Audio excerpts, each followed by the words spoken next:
Boker Tov, Shabbat Shalom. Parashat Vayikra. Parashat de la semaine, Parashat Vayikra. On arrive à Purim. Et regardez comment Kadosh Baruch Hu, il nous aime, Behemet. Behemet, il nous aime, bon ça on le savait. Mais comment il nous montre son amour à chaque instant. On va avoir quelque chose de magnifique pour celui qui était là depuis dimanche. Alors il va voir encore la continuité de tous les cours qu'on a pu faire depuis dimanche. Baruch Hashem, c'est extraordinaire. Bama, c'est extraordinaire. Hashem, il te met sur le chemin. C'est merveilleux. Il y a écrit Vayikra Hashem, Vayikra El Moshe, Vayidaber Hashem Elav Moel Moed les morts. Adam qui a écrit Miken Korban Hashem, Mina Behema, Mina Bakar, Mina Tzon, Tekru et Korban Hashem. Donc il y a écrit Vayikra El Moshe, Akadosh va appeler Moshe Rabbeinu. Vayidaber Hashem Elav. Et Dieu va lui parler à partir du El Moed, de l'attente. L'assignation. Exactement. Alors là, le Rivash, dans son livre Echal Abracha, sauf Dibur Arishon, Omer Aribash,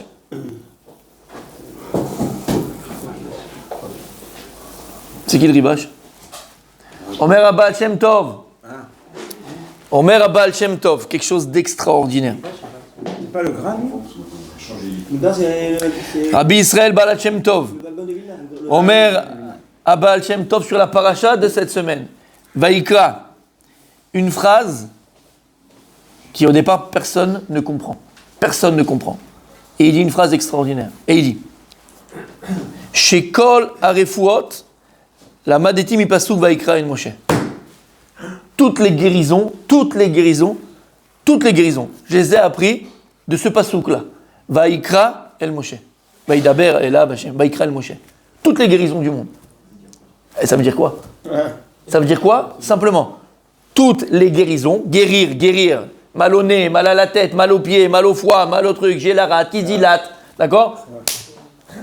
Toutes les guérisons, il l'a appris de ce pasouk. Vayikra El Moshe. Il n'a pas été à l'université, hein? Il n'a pas été à la Sorbonne ou je ne sais pas où on fait les études de médecine, d'accord? Omer Abal Shem Tov.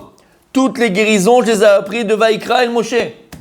Alors c'est sûr que quand tu me parles à moi ou quand je parle à toi, tu te dis de quoi il parle.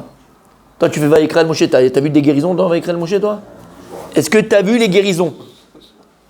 Moi j'ai rien vu, moi j'ai vu un pasouk, j'ai vu un machin, j'ai vu truc, j'ai vu Rashi, mais j'ai pas vu de guérison. Comment est-ce que le Baal Shem, qu'est-ce qu'il vient nous dire le Baal Shem Tov que toutes les guérisons je les ai appris du pasouk Vayikra El Moshe. Écoutez comme c'est magnifique et comme c'est la continuité, des cours encore une fois qu'on a vu toute cette semaine. Alors ça on en a déjà parlé, on avait dit hier déjà et ça c'est connu. Tu as appris ça même au Gan. Vayikra El Moshe. Mikan Amrou Kol Talmid Chacham. Donc il y a écrit dans Midrash Rabbah, Vayikra Rabbah, Aleph Tedvav. Vayikra El Moshe Vayidaber Hashem, Omer Midrash, Mikan Amrou, Kol Talmid Chacham Shen Bo Da'at Nevela Tova Emeno. De là on apprend que tout érudit en Torah, qui n'a pas de Da'at, c'est quoi le Da'at? Qui n'a pas de... Encore vous dites connaissance, c'est pas possible. Combien on va répéter? Mon gardas, vas-y. Da'at, c'est quoi le Da'at? Croyance. Chibour, conscience. Connaissance, c'est la chokma, messieurs. Le da'at, en français, c'est le savoir. Mais c'est vrai, savoir, quand est-ce que je sais quand j'accomplis ce que je connais. À partir du moment où j'accomplis ce que je connais, je sais. Et ça s'appelle la conscience. Parce que qu'est-ce qui me fait Behemet agir raisonnablement? Qu'est-ce qui me fait agir en fonction de mes responsabilités? Qu'est-ce qui me fait agir Behemet, véritablement, en fonction de ce que je dois faire? C'est la conscience que j'ai de mes responsabilités, par exemple. C'est la conscience que j'ai de la vérité, par exemple. Donc c'est la conscience. Et on te dit que tout Talmid Chacham, tout érudit en Torah, She'en bo da'at, qui n'a pas de véritable conscience, il n'a pas de conscience, Nevela Tova Emeno. C'est quoi Nevela? Une charogne. Une charogne, un animal mort. Nevela, même un mort, c'est une Nevela. Donc un mort, une Nevela, une charogne, elle est encore meilleure que lui. C'est dur. Teda lecha sheken. Et le Midrash il dit, sache que c'est vrai ça. Tseumad mi Moshe Rabbeinu. On va apprendre de qui? De Moshe Rabbeinu. Avi ha-chokhma, avi ha-nevi'im. Le père de toutes les connaissances et le père de toutes les prophéties. Sheotzi Israël Mitzrayim. qui a fait sortir le peuple juif d'Égypte. Ve'al yado na'asu kama nisim bemitzrayim. Et par son intermédiaire, combien de miracles ont été faits en Égypte. Ve'noraot el yamsouf. Et sans compter ce qui s'est passé pendant la traversée de la mer Rouge, où tout ce qui s'est passé pendant la traversée de la mer Rouge est encore plus fort et plus grand miracle que ce qu'il a fait en Égypte. Ve'ala lishme merom arom. Et il est monté dans le ciel avec son corps humain. Ve'orid Torah min hashamayim. Il a fait descendre la Torah du ciel et il l'a donnée à Israël. V'nitasek benetar mishkan. Et c'est lui qui s'est occupé de construire la maison d'Hachem. Ve'lo nichnas lefnai ve'lifnim ad shekara lo hakadosh baruch hu. Et il n'a pas pu rentrer à l'intérieur du Mishkan tant que Dieu ne l'avait pas. Sheneemar va'ikra el Moshe va'idaber. Et malgré toute sa grandeur, malgré tout ce qu'il a fait, malgré toute sa chokma, malgré toute sa prophétie, malgré tous les miracles qu'il a pu faire, malgré qu'il a lui-même construit la maison de Dieu, Moshe Rabbeinu, pas comme certains, hein, parce qu'il a fait un don à la synagogue de 50 000 euros, il arrive, il croit que c'est chez lui, il croit que c'est chez sa mère, le mec. Non, c'est deux choses différentes, fils. Baruch Hashem, Toda Rabba, merci, que Dieu te bénisse, c'est une mitzvah extraordinaire, Akarat Hatov, mais t'es pas chez toi. T'es pas chez toi. T'es pas chez ta mère, là. Moshe Rabbeinu le Abdil, il aurait pu se croire chez lui. Regarde tout ce que j'ai fait. Regarde comment j'ai. Moshe, il n'a pas été mériz. Il n'a pas osé. Il n'a pas eu l'effronterie de mettre un orteil dans le Mishkan, tant qu'Akadosh Baruch Hu ne l'a pas appelé. Et pourquoi est-ce que Moshe Rabbeinu, il n'a pas osé mettre un orteil dans le Mishkan alors que Dieu n'avait pas appelé? Lama. Parce qu'il était humble. Moi je fais, mais je compte pas. Moi je fais, mais c'est pas moi. Moi je fais, mais qui je suis? Moi je vais rentrer dans la maison d'Hachem alors que Dieu m'a pas appelé. Moi je vais entrer dans la maison du roi des rois alors que Dieu m'a pas appelé. Mais qui je suis moi? Qui je suis pour? Donc malgré toute la sagesse qu'il avait, malgré toute la prophétie qu'il avait, malgré toute la grandeur qu'il avait, Moshe Rabbeinu, il était humble. Et sur ça il dit le Midrash. C'est pour ça que c'est inscrit dans la Torah. Lorsque Dieu il dit, Moshe Rabbeinu était Anav Mikol Adam, c'était l'humble parmi tous les hommes. Moshe Rabbeinu lui-même, lorsque Dieu donc va l'appeler dans le Mishkan, Vaikra Hashem El Moshe, Vaikra El Moshe Vedaber Hashem Elav, d'accord? Et Dieu d'où il appelait? Du Mishkan. Moshe Rabbeinu, il est tellement rempli d'humilité qu'il ne veut pas qu'on pense une seconde que lui, comme on a dit hier, il parle à Kadosh Baruch Hu panim el panim. Il parle comme un copain Kaviachol avec Akadosh Baruch Hu. Il dit, moi je vais écrire ça sur moi. Moi, qu'est-ce que j'ai mérité? Tout le mérite que j'ai, c'est par le mérite d'Israël. La preuve, c'est lorsque Am Israël, ils ont fait, le peuple juif, il a fait la faute du veau d'or. Qu'est-ce qu'il a dit à Kadosh Baruch Hu? Lech red. Il dit, c'est quoi Lech red? Vas-y, Kishiret Amecha, descends parce que ton peuple il est en train de faire des bêtises. Lech red, Migdulatra. Descends de ta grandeur. Toute la grandeur que je t'ai donnée, la sagesse que je t'ai donnée, la prophétie que je t'ai donnée, c'était uniquement pour Israël. C'est tout pourquoi je t'ai donné. Moshe, il avait conscience de ça. Tout ce que j'ai, c'est de toi, Kadosh Baruch Hu. Ma sagesse, ma santé, ma prophétie, ma Torah, tout vient d'Akadosh Baruch Hu, tout vient de Dieu. Il avait une telle conscience que tout venait d'Akadosh Baruch Hu, tout. Alors quand il a écrit dans la Torah Hashem, tu vas écrire Vaikra Elav Hashem, Vaikra El Moshe. Écris Vaikra El Moshe. Il dit, moi je vais écrire Vaikra, Dieu il m'appelle. Moi je vais écrire que Dieu il m'appelle comme si moi j'étais quelqu'un d'important. Alors il a dit, Moshe Rabbeinu, les fachot, je vais écrire le Aleph tout petit. Le Aleph tout petit, Aleph Zeira. Comme ça, quand les gens ils voient de loin, ils écrivent Vaikar. Comme Bilam. Moshe, il se compare à Bilam. C'est par hasard Dieu, il est venu, je suis passé par là, j'ai entendu quelque chose. Mais que de dire que Dieu, il m'a invité, et il m'a parlé, je ne peux pas écrire ça, Vaikra. Alors, c'est le petit Aleph qu'on a parlé hier, qu'on apprend aux enfants d'Afka, d'accord? Quand il commence le Talmud Torah. Et le Aleph, il est Aleph Zeira. C'est clair? C'est bon? Zeira, c'est Katan. Zeira avec Arin. C'est Katan en araméen. Le Aleph, il est Katan. Il est tout petit. Et ce Aleph-là, on avait dit, c'est la guerre de la Megillah. C'est ce Aleph qu'on doit retrouver. Après, hier, ok, je ne vais pas entrer dans ça. Ah ben, ce Aleph, il vient démontrer l'humilité de Moshe Rabbeinu. Maintenant, écoutez bien. Vous vous rappelez la Gemara qu'on avait ramenée dans Masechet Shabbat, Kouf Dalet, lorsque Rabbi Yeshua ben Levi, il était comme ça en train de marcher, il a vu les enfants revenir du Talmud Torah. Alors il leur a dit, qu'est-ce que vous avez appris au Talmud Torah aujourd'hui? Et ils ont dit, on a appris l'alphabet. Vous vous rappelez? Alphabeta. Qu'est-ce qu'ils ont appris? Aleph Bet, Aleph Bina. Aleph Bet, Aleph Bina. Gimel Dalet, Gmol Dalim. He Vav, c'est Shmo Shakadosh Baruch Hu, c'est le nom de Dieu. Zain Chet, c'est-à-dire que si tu apprends la Torah, et t'es Gmol Dalim, et tu fais du bien aux autres, alors Vav He, c'est Akadosh Baruch Hu, Zanotra, Zain, il te nourrit. Chanotra, il te donne grâce. Tet ou Metiv Lecha, il te fait que du bien. Après on a Yud, Veoten Lecha Yerusha, et il te donne un héritage. Tu auras des enfants Talmidei Chachamim, dans la Torah, dans la Kedusha. Après on a quoi? On a Kaf. Vekesher Lecha Keter, la Olam Haba. C'est le Lamed après le Kaf. Et Akadosh il te met une couronne après dans le monde futur. En tout cas, qu'est-ce qu'il y a écrit? Première chose que Rabbi Yehoshua ben Levi, Oui. il a, ben, je veux que tu sois là. Je suis là. Mais que tu trembles. Voilà. Rabbi Yehoshua ben Levi, la première chose que les enfants ils lui ont appris, et il a dit, attendez, quand il a entendu les enfants qui ont raconté ce qu'ils ont appris, Aleph Bet, Aleph Bina, il a dit, c'est des choses que même au temps de Yehoshua Binu n'a pas entendu. Ouais, ça va, c'est bon. Attends, ils ont dit juste l'alphabet avec des petits trucs, machin. Toi, Rabbi Yehoshua ben Levi, tu me dis depuis Yehoshua ben Levi. Même au temps de Yehoshua, il a dit on n'a pas entendu. Bah, tu étais là-bas d'abord pour savoir ce qui s'est passé, toi, au temps de Yehoshua qu'on n'a pas entendu. C'est un peu bizarre, non? Et là-bas, selon dans le contexte qu'on est en train d'expliquer, c'est quoi Aleph Bina? Titbonen à la Aleph.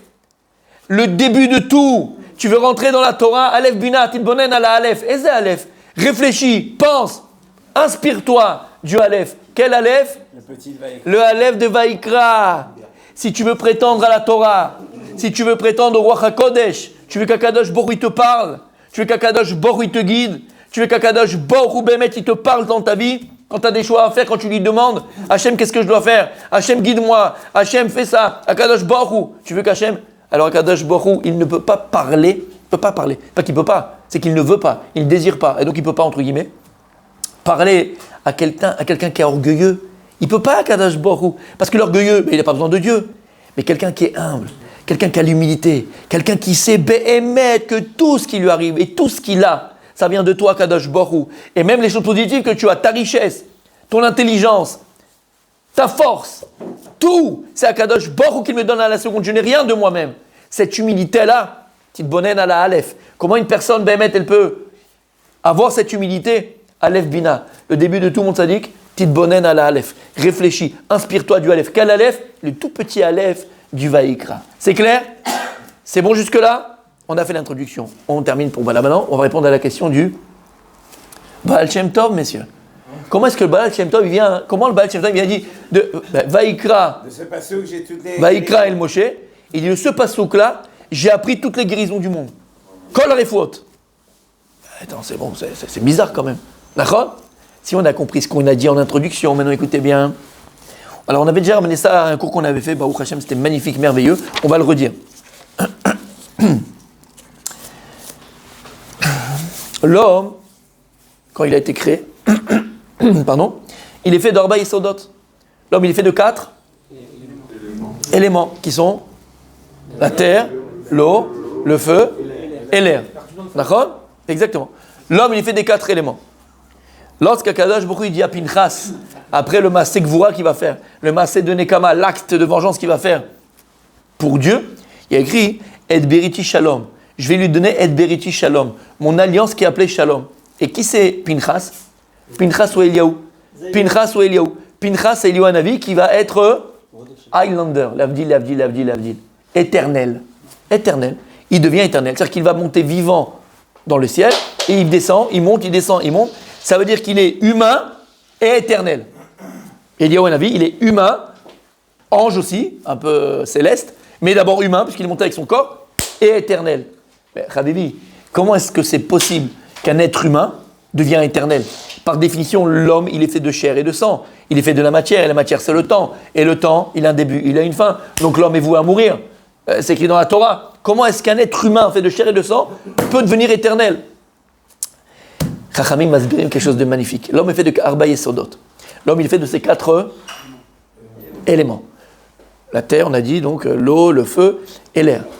Mais ces 4 éléments, si tu réfléchis un petit peu, ce sont 4 éléments qui sont mitnagdim echad lasheni. Ce sont des éléments qui s'opposent et qui doivent se faire et qui de manière naturelle se font la guerre.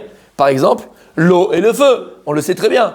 L'eau, tout son désir, toute sa passion, c'est d'éteindre le feu.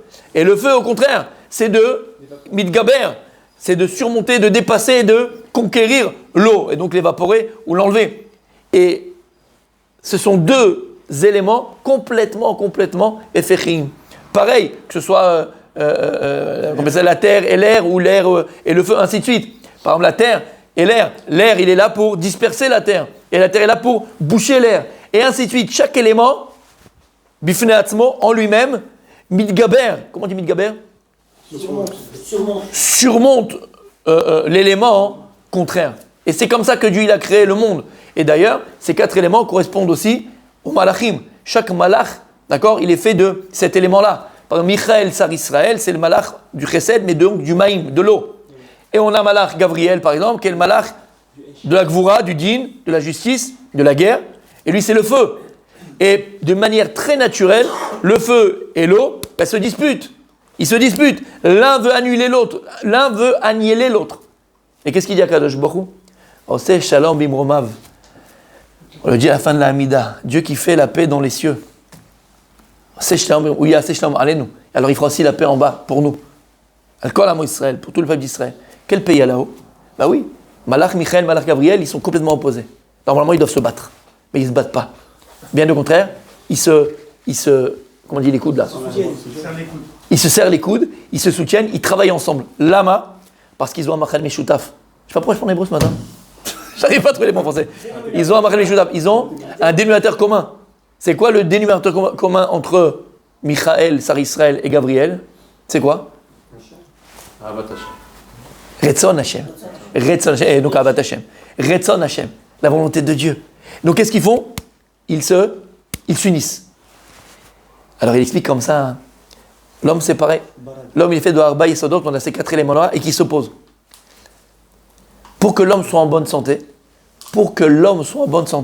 il faut qu'il y ait une harmonie entre ces 4 éléments. Il faut que chaque élément donne à l'homme exactement ce qu'il a besoin pour vivre de manière équilibrée, harmonieuse. Et explique les Chachamim, lorsque les 4 éléments qui font l'homme sont et vivent de manière harmonieuse dans l'homme, sont en paix dans l'homme, alors ça s'appelle être en bonne santé. Mais à partir du moment où il y a un élément qui va prendre le dessus sur l'autre, le feu prend le dessus sur l'eau, l'eau prend le dessus sur le feu, ou la poussière sur l'air, dans ces 4 éléments, ou sur l'air, sur l'air, d'accord, ces 4 éléments, c'est là où il va y avoir un dérèglement du métabolisme de l'homme. C'est pas shoot, c'est médical, d'accord, c'est pas dans les petits cieux. Il y a un dérèglement du métabolisme de l'homme, et c'est là où Hachem Ishmor, c'est porte ouverte à toutes les maladies. Maintenant écoutez bien, c'est merveilleux, on a fini. On se réveille. On dort là. Et écoute bien.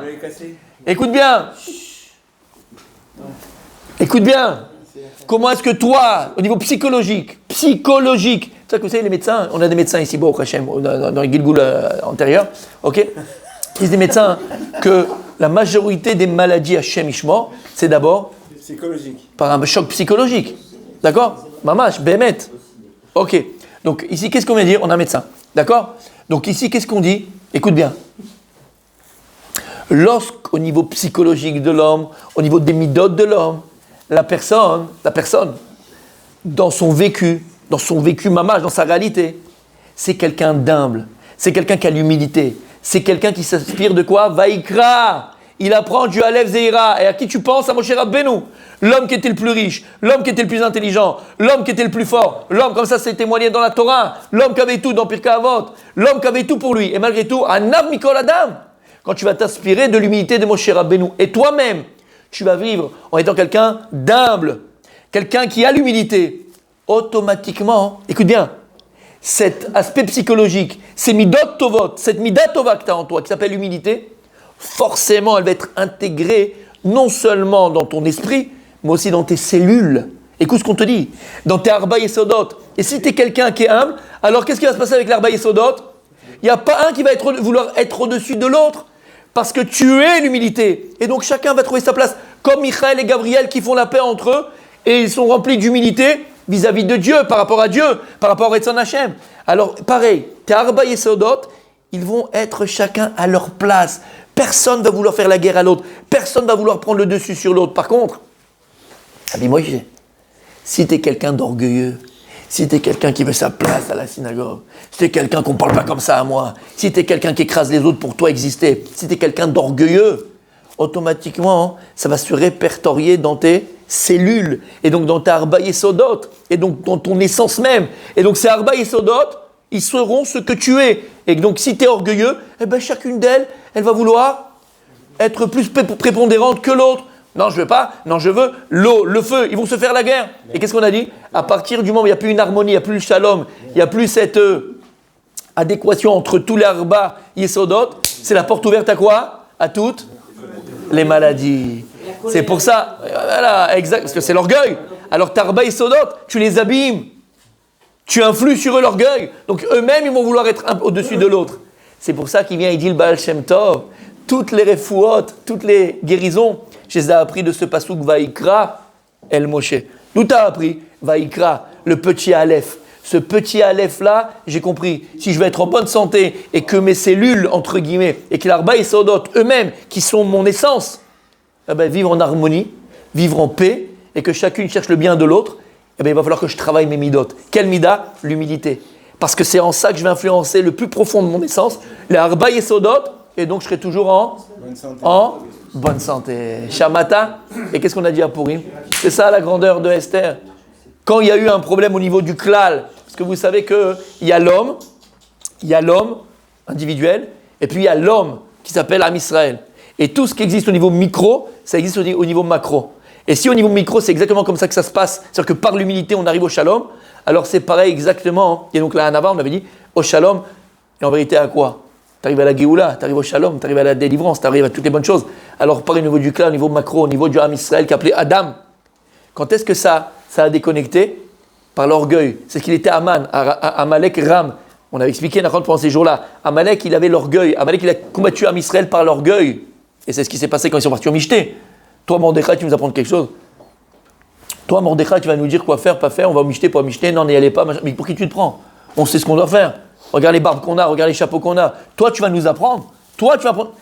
Par orgueil, ils sont partis au Michté. Parce qu'Aman, c'est ce qu'il attendait. Parce qu'il savait qu'à partir du moment où l'homme qui s'appelle maintenant Israël, tombe dans l'orgueil, c'est le début de la fin, mon tzaddik. Alors c'est pour ça, exactement, on est les plus forts, on est les machins, on est les trucs. Alors à ce moment-là, le seul moyen qu'on avait de contrecarrer les plans de Haman, c'était quoi? Les cours, ils sont sur Internet, sur YouTube. C'était quoi? De s'accrocher à la Hanava. C'est pour ça qu'à la fin de la Megillah, lorsque la Megillah elle clôture, en vérité, quand la Megillah elle clôture, et on arrive à la fin où Baruch Hashem, l'armée Israël va être sauvé, on ne va pas être sauvé parce qu'Achashverosh, il va écouter les paroles d'Esther. On ne va pas être sauvé parce qu'Achashverosh va dire ouais, peut-être Esther, t'as raison. Non, Achashverosh, il est dans le Guina, il est dans le jardin, on a dit. Mais par contre, quand il revient, qu'est-ce qu'il voit? Vaman nofel alamita, Asher Esther alea. Et là, Haman, il tombe sur le lit sur lequel Esther se trouvait. Ve'aman, on avait dit, Ve'aman nofel alamita, rachetevot anava. Asher Esther alea. Par la anava de Mordechai, par la anava de Esther, par l'humilité de Esther, l'humilité de Mordechai, on a réussi à contrecarrer les plans de Haman, Aracha et de l'orgueil. Et donc, qu'est-ce qui est arrivé à Israël? Simcha et Mimishte, Shalom à l'Israël. C'est ça la paix d'Israël. Alors voilà ce qu'il a dit Baal Shem Tov, messieurs. Faut bien mettre, c'est des jours extraordinaires, c'est un jour extraordinaire. Il faut vraiment s'inspirer, pas que pour Purim, mais pour toute l'année. Si on veut être en bonne santé, physique et psychologique d'ailleurs, Habibi, l'humilité, c'est la clé de toutes les brachot, de toutes les bénédictions. Magnifique.